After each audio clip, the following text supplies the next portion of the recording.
For 10 years, he ate Thanksgiving alone, until a black waitress knocked with one turkey and rewrote his entire life.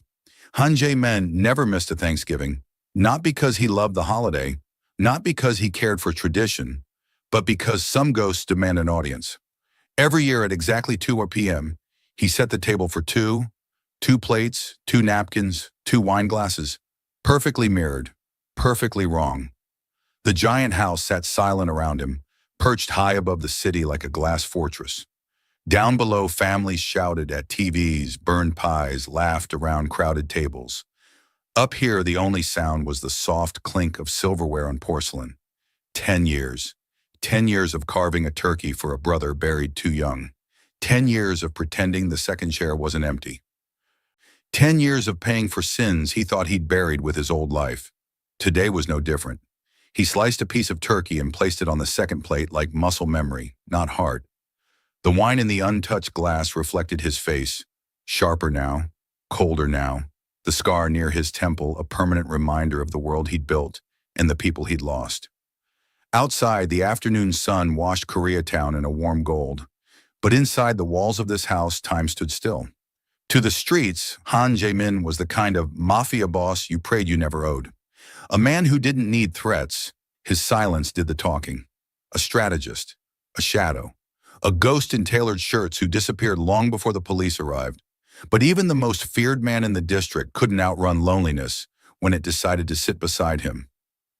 He lifted his glass toward the empty seat. "Happy Thanksgiving, Minho," he murmured, his voice cracked only at the name. He took a sip.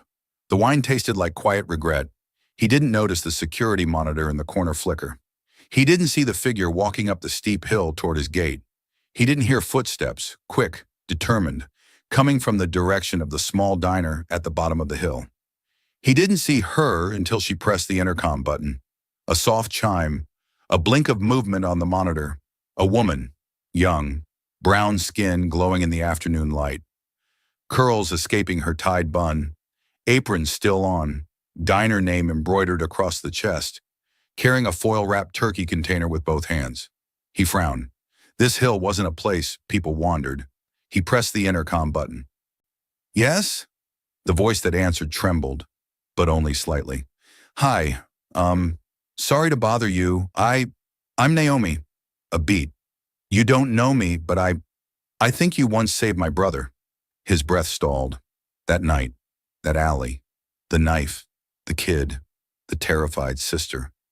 He remembered her, standing between danger and her brother with shaking hands but unshakable eyes. He didn't answer. She continued, voice soft, earnest. I never got to thank you for what you did. My brother, he's alive because of you, and I didn't want to let another Thanksgiving pass without saying that."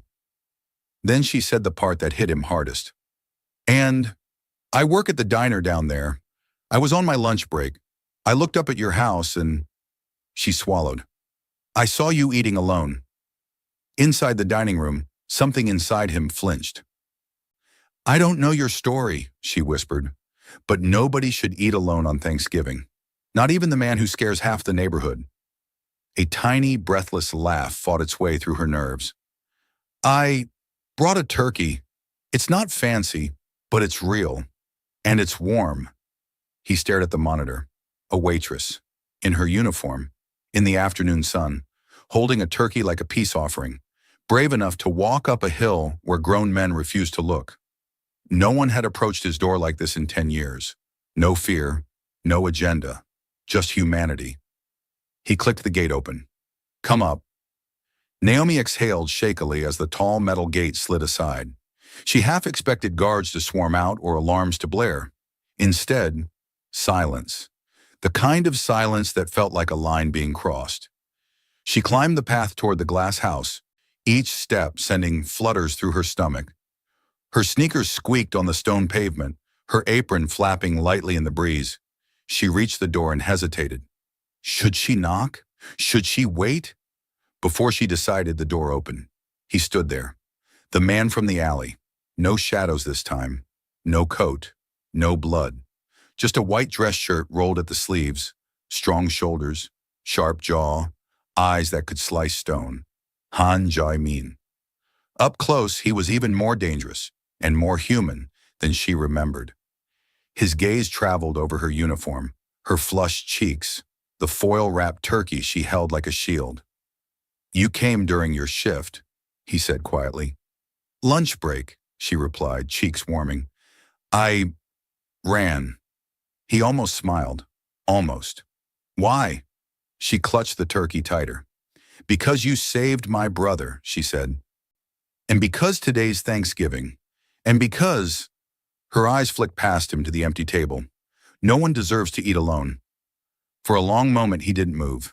Then he stepped aside. "Come in." Naomi swallowed and crossed the threshold into a world that looked far too clean, far too expensive, far too empty. Her sneakers squeaked on marble. Her uniform suddenly felt small. Her curls frizzed in all directions. She cleared her throat.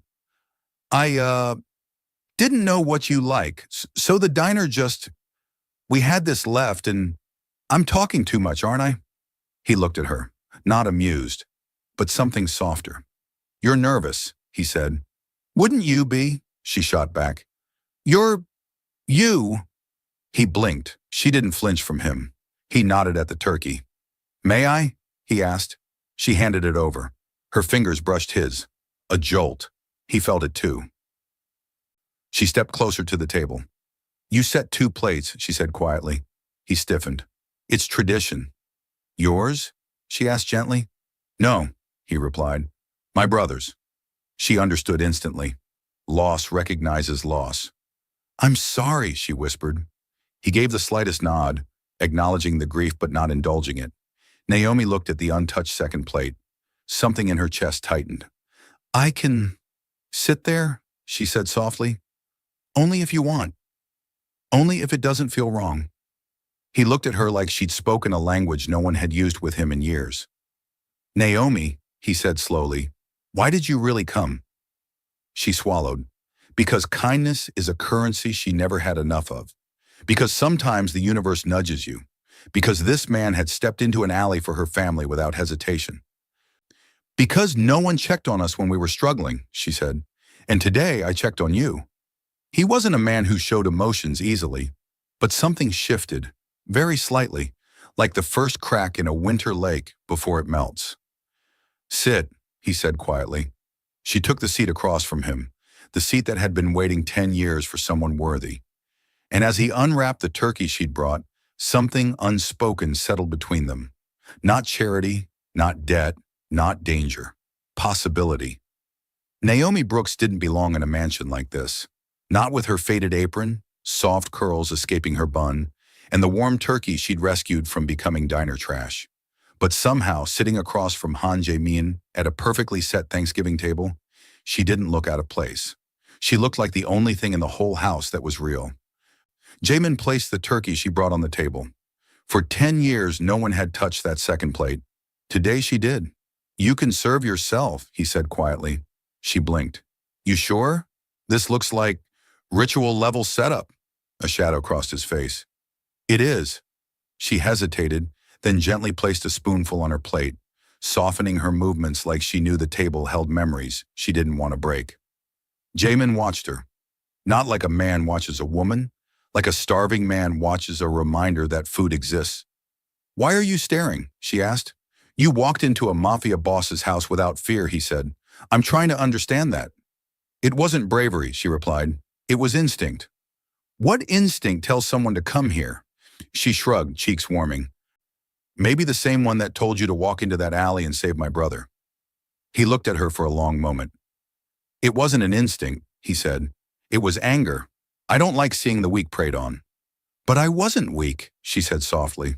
"No," he agreed. "You weren't." Their eyes held. Something small shifted in him. Something small shifted in her. Naomi ate a piece of turkey and winced. "This is cold." Jaemin looked offended. "It's room temperature." "It's cold," she insisted, then grinned. "Want me to heat it up? I know what I'm doing. I work in a kitchen." He leaned back, folding his arms. "I have people for that." "What people?" she teased. "I see nobody here except you and your expensive silence." A sound escaped him, not a laugh, but dangerously close. She gasped. Oh my God! Did the Mafia boss just smile? I did not, he said immediately. You did. I saw it. History has been made. Should I call CNN? He turned away, jaw tightening. But she saw it, the curl at the corner of his lips. He didn't remember the last time someone had spoken to him like this. With humor, with normalcy, with light. He gestured toward the kitchen. Come, he said. She followed him through a corridor that smelled like cedar and quiet wealth. In the kitchen, everything gleamed. Steel counters, untouched stovetop, appliances still shiny from disuse. Do you ever cook here? She asked. I heat tea, he said dryly. That doesn't count. It counts to me. Naomi rolled her eyes, turned the oven on, and reheated the turkey. He watched her move around his kitchen like she belonged there, opening drawers, checking temperature, humming under her breath. Her presence softened the edges of the room. She grabbed 2 plates, plated the turkey properly, sprinkled a little seasoning from a jar she found, and placed 1 plate in front of him. There, she said, a real Thanksgiving meal, not whatever cold sadness you were eating before. He stared at the food, then at her. You cooked for me, he said quietly. She blinked. I mean, you saved my brother. A warm turkey is the least I could do. No, he said. It's more than that. Her chest tightened.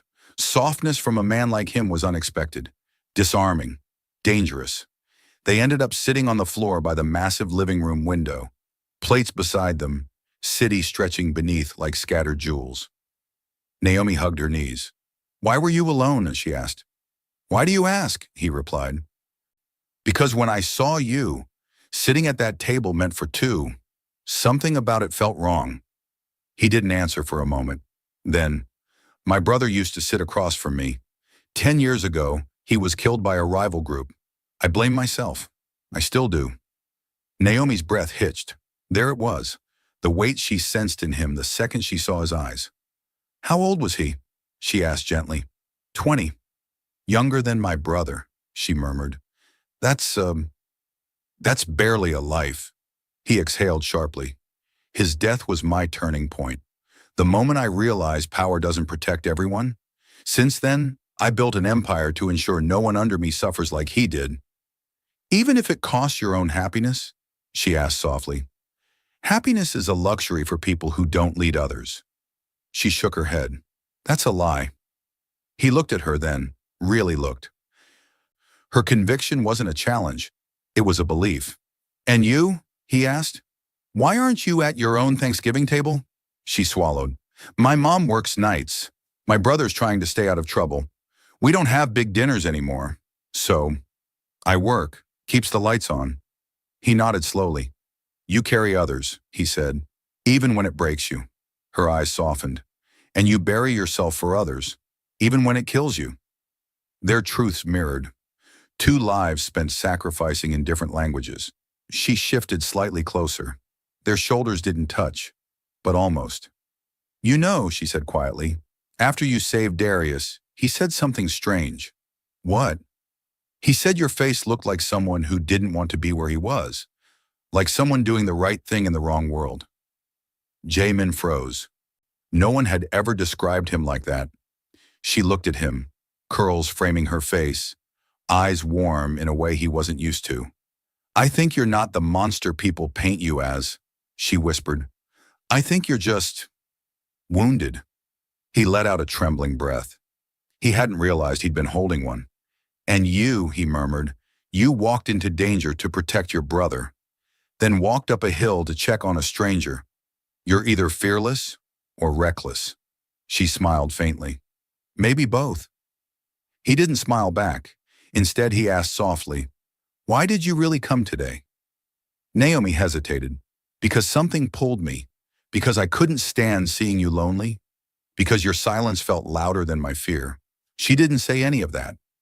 Instead, I came because kindness should go both ways. He closed his eyes. That hit deeper than expected. Her hand rested near his on the floor. Close, very close. She noticed the scar across his knuckles. He noticed the softness of her palm. Neither moved, neither dared. But something shifted in the air. Naomi took a small breath. I should go back soon. My break's almost over. He nodded, but he didn't get up. He didn't want to. Will I see you again?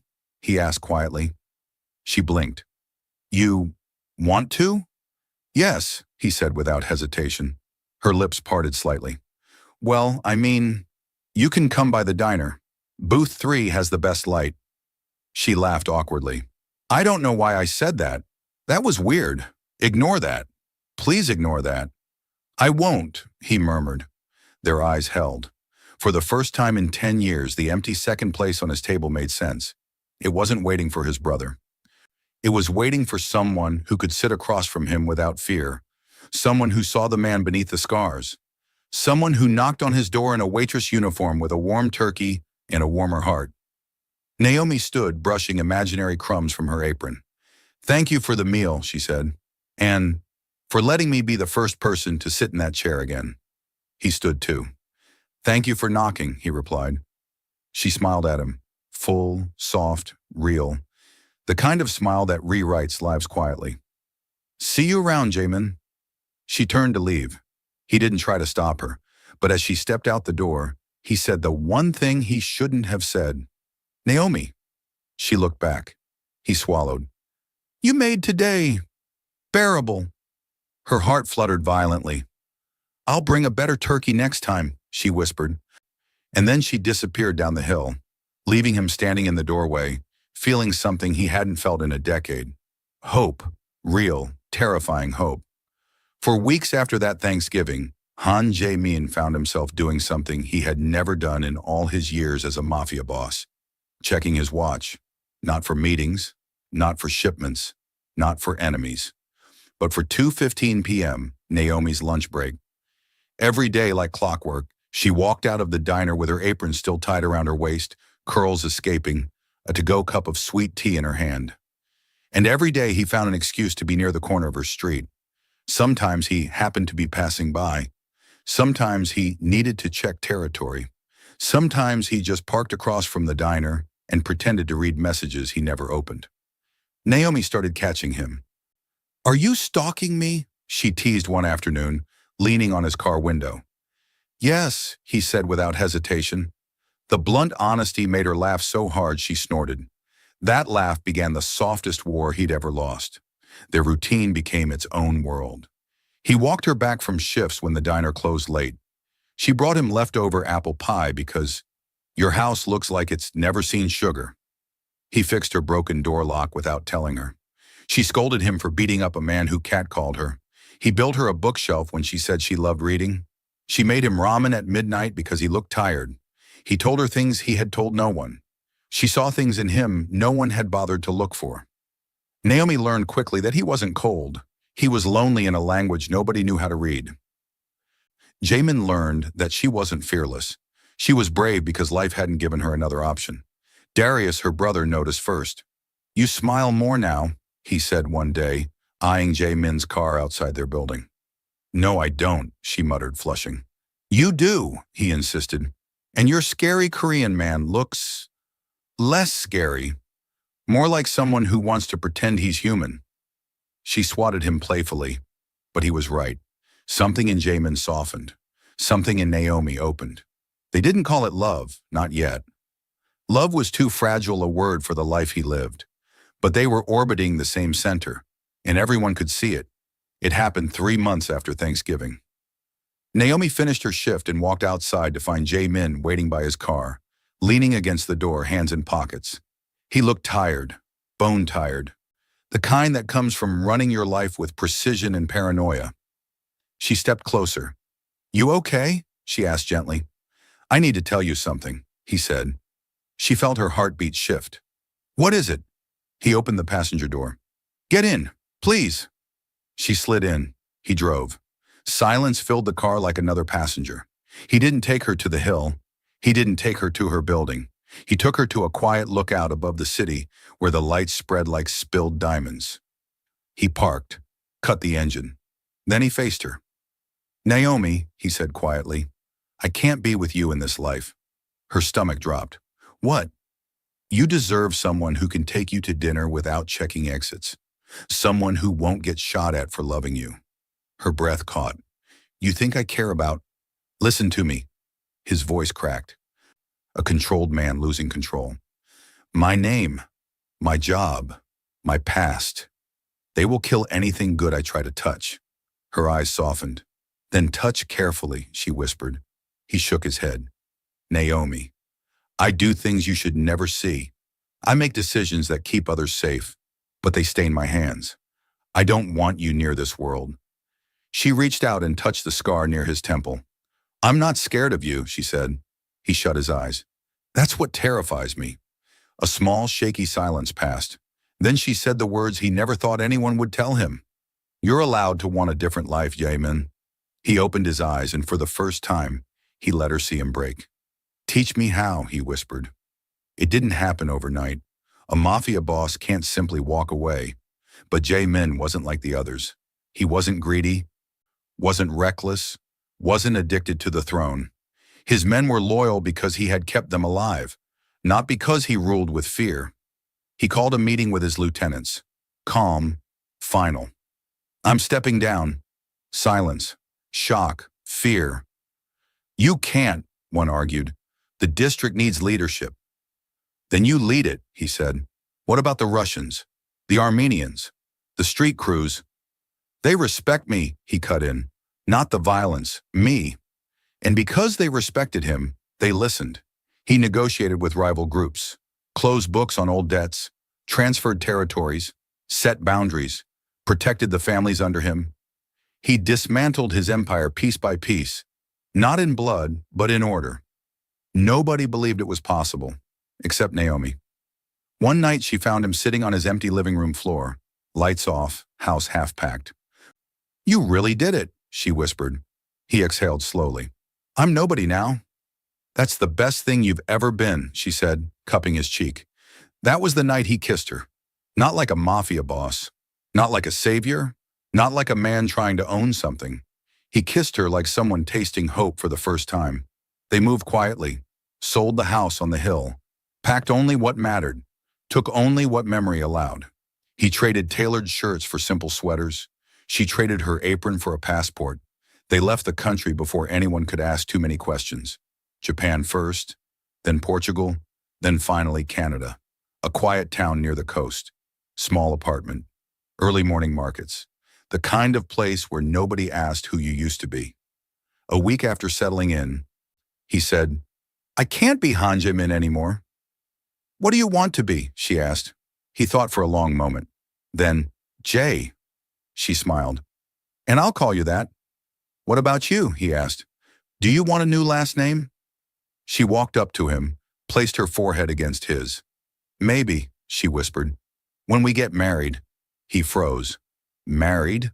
Her eyes softened. You walked away from your whole identity for me. You saved my brother.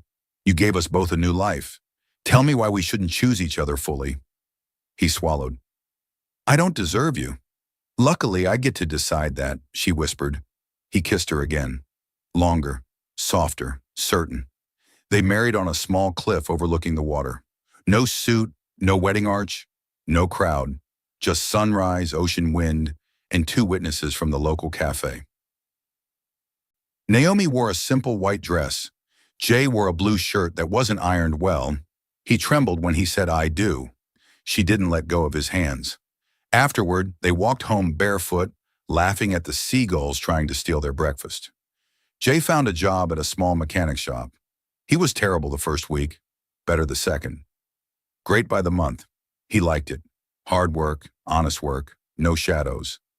Naomi got a job at a local bakery. Slow mornings, warm bread, people who smiled at her like she belonged. Sometimes Jay would wait outside the shop, leaning on the door frame with 2 coffees, watching her greet customers with the same light that once walked up a Mafia hill. Every day he touched her waist lightly when she walked past. Every night she curled against him like he was the safest place on earth. He wasn't a boss anymore. She wasn't tired anymore. They were just 2 people who had finally stepped into the lives they deserved. One evening, Naomi walked into their apartment to find a table set for 2. 2 plates, 2 napkins, 2 glasses. She froze. Jay? He stepped from the kitchen, cheeks warm. I wanted to try cooking a Thanksgiving meal. he said awkwardly. For us. Her throat tightened. He gestured to the second seat. This plate isn't for my brother anymore, he said softly. It's for the life I almost never had. She walked into his arms. You're home now, she whispered. He nodded.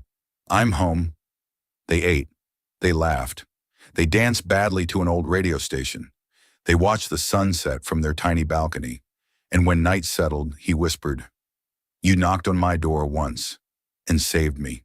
She smiled, tears shining. And you saved me long before that. 2 broken worlds, 2 stubborn hearts, 1 quiet. Thanksgiving afternoon that changed everything, and a love story that began with a single brave knock, an ending in a life neither of them dared to dream of.